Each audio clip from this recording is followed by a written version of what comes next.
A rotating light is located 11 feet from a wall. The light completes one rotation every 2 seconds. Find the rate at which the light is projected onto the wall when it's 20 degrees from the perpendicular to the wall. So here's the wall, and we have the light, which is 11 feet from the wall, and the light is spinning this way. And what we want to do is see how fast the light passes over the wall when the angle is 20 degrees. So if I call this from here to here, I'm going to call this from here to here x,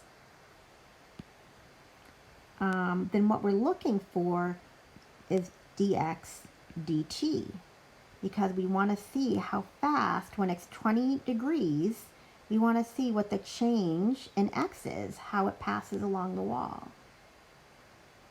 So first we have to come up with an equation that we can take the derivative of so that we can find dx dt.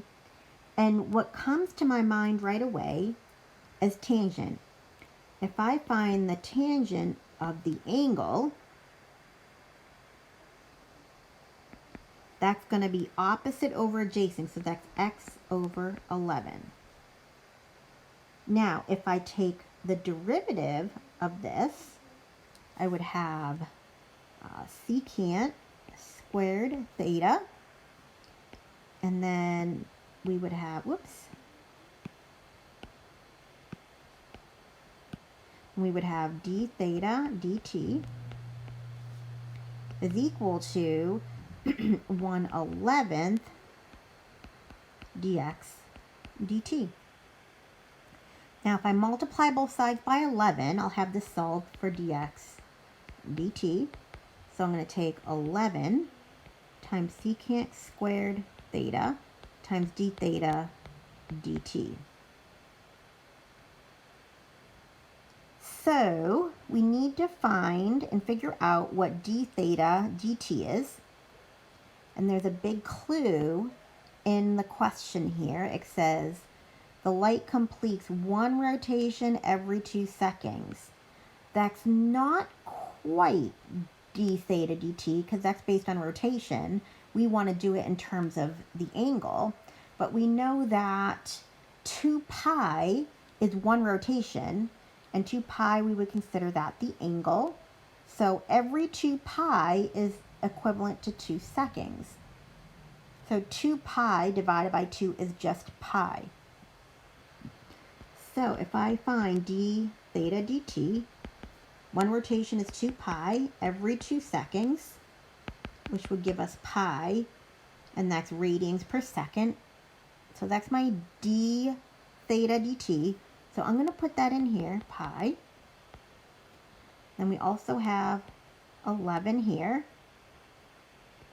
And then I'm going to find, I'm not giving myself enough room here, hold on.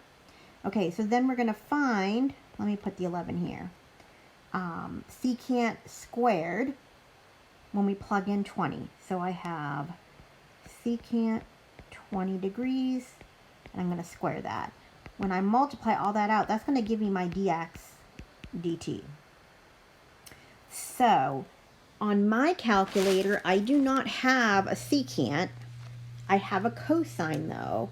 So I want to make sure that when I calculate secant at 20 degrees, I'm calculating it using cosine.